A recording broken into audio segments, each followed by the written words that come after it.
regarded as the most elite fighting force on the planet. Feared across the globe by terrorists because of their lethality.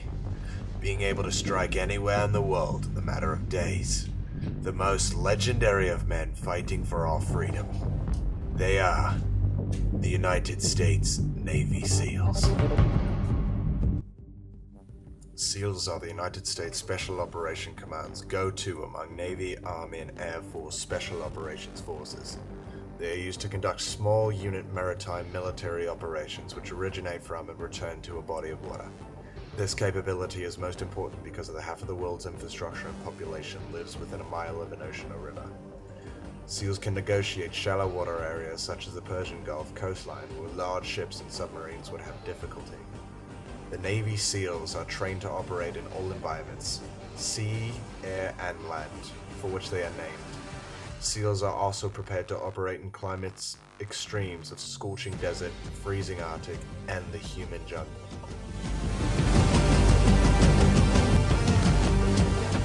Now, where did this all begin?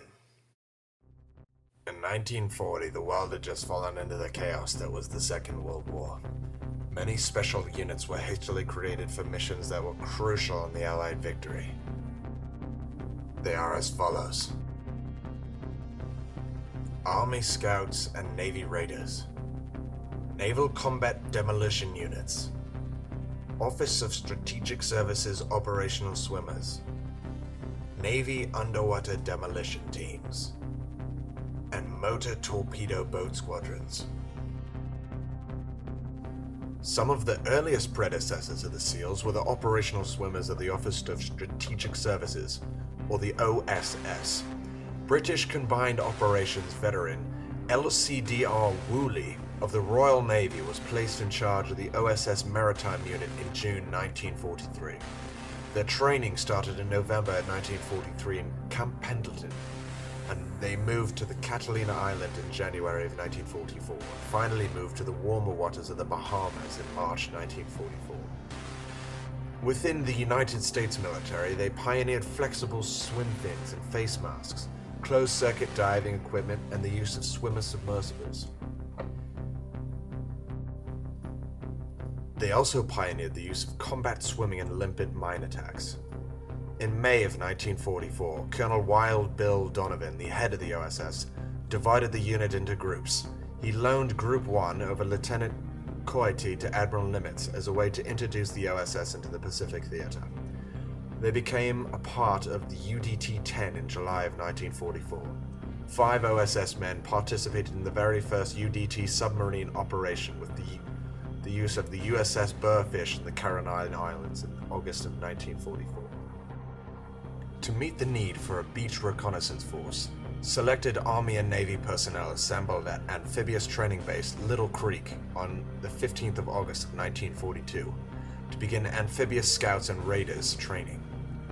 The Scouts and Raiders' mission was to identify and reconnoiter the objective beach, maintain a position on the designated beach prior to landing, and guide the assault waves to the landing beach. In September of 1942, 17 Navy salvage personnel arrived at ATB Little Creek, Virginia for a one-week concentrated course on demolitions, explosive cable cutting, and commando raiding techniques. In under a month, this first combat demolition unit succeeded in cutting a cable and a net barrier across the Wadi Sabua River during Operation Torch in North Africa. Their actions enabled the USS Dallas to traverse the river and insert US Rangers who captured the port Loyalty Aerodrome. A special unit was then created. They were called the Navy Underwater Demolitions Team. Their expertise was also tested in the Normandy invasion, where extensive amounts of beach defense had been placed by the Germans. They were also expanded and tested in the Pacific when they would swim into a hostile island to map out the emplacements. Their service did not end there. They were also used extensively during the Korean War, where they destroyed several North Korean bridges, nets, and infrastructure. Out of the UDT legacy, the Navy SEALs were born. During the early stages of the Vietnam War, President Kennedy established SEAL Teams 1 and 2 out of existing UDT teams. They were designed to be the Navy's version of the Green Berets, who were the adaptable soldiers who were able to be used in many different situations. The SEAL Team's mission was to conduct counter-guerrilla warfare and clandestine maritime operations, either in North Vietnam or South. Initially, SEALs advised and trained Vietnamese forces such as the LDNN, the Vietnamese SEALs. Or later in the war, SEALs conducted nighttime direct action missions such as ambushes and raids to capture prisoners of high intelligence value. The SEALs were so effective that the enemy named them the Men with the Green Faces.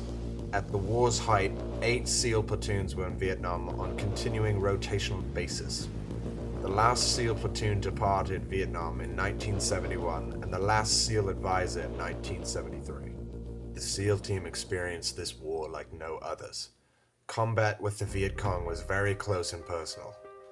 Unlike the conventional warfare methods of firing artillery into a coordinate location or dropping bombs from 30,000 feet, the SEALs operated within inches of their targets. SEALs had to kill at a short range and respond without hesitation to be killed. In the late 60s, the SEALs made great headway with this new style of warfare. Theirs were the most effective anti-guerrilla and guerrilla actions of the war. SEALs don't do everything by themselves, however. They have a large support system that helps insert next all the SEAL teams and support them during an operation.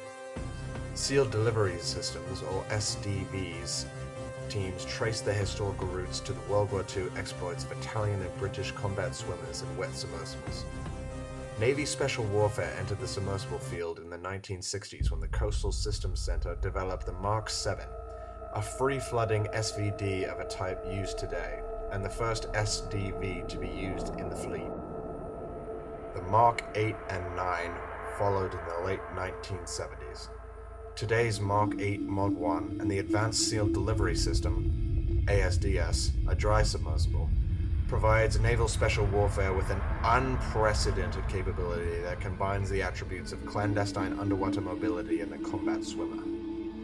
Post-Vietnam War operations that the Navy Special Warfare Forces have participated in include Urgent Fury in Grenada in 1983, Earnest Will in the Persian Gulf in 1987 and 1990, Just Cause in Panama in 1989 to 1990, in Desert Shield, Desert Storm, Somalia, Bosnia, Haiti, Liberia, Enduring Freedom, and Iraqi Freedom, and a host of classified missions around the world.